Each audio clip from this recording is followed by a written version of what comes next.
China amasung Argentina gi marakta $8 billion gi mamal oigidaba nuclear deal sign tawkre.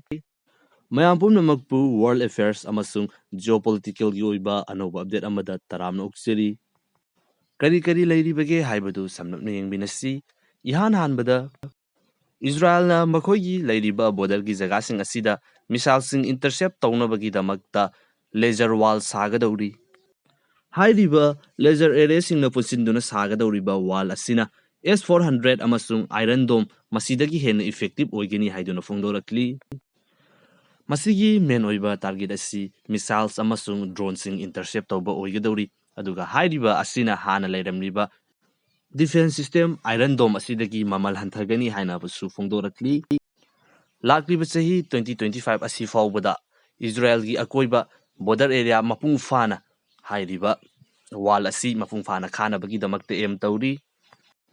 Anisubada France na 57.36 billion muki mamal oigadaba anoba nuclear reactor taruk amagamuk sagadawri.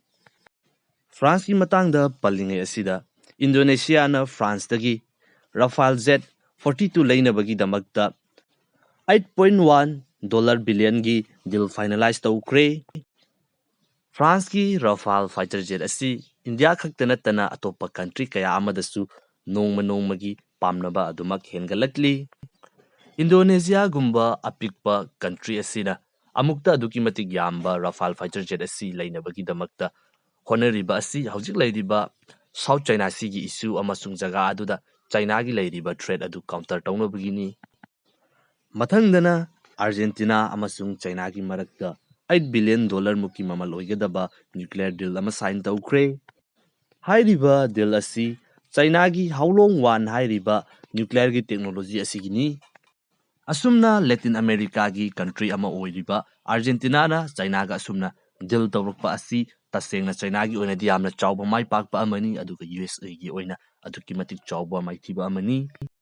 Argentina gi maikeidagi China gi Belt and Road Initiative asi fawba yawgani haiba wafam fongdorakli tasengna Argentina fawbadi Belt and Road Initiative tisi yawde adubi yawdaba taragasu asumna fongdokliba asi makoina China bu kayamuk yamna support tawbage haibadu aikona adumak uba fangle.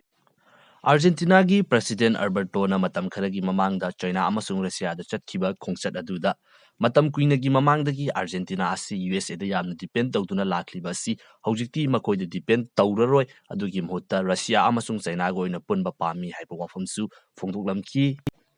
Belt and Road Initiative ki matangda palinge asida hairiba project asida Syria su join tawkre. Syria gi maikaidagi Belt and Road Initiative join tawriba asi mamangda hana leramba ariba Silk Route adu makoigi lam asi fawduna chatpanani haina fongdokli adubu expert kaya amanadi hairiba khongthang asi geopolitics ki oiba yamna chawba maram ama yawri haina fongdokli. Haukiba matam kharadagi Syria asi US amasung Western countries sing asigi sanction na maram oiduna makoigi economy asi aduki matik fibam soklibani hangatpa ngamdana lairibani maram aduna China gi side ta asigumlaba khongthang asi lokhalakli haiduna expert kaya amana fongdoknari.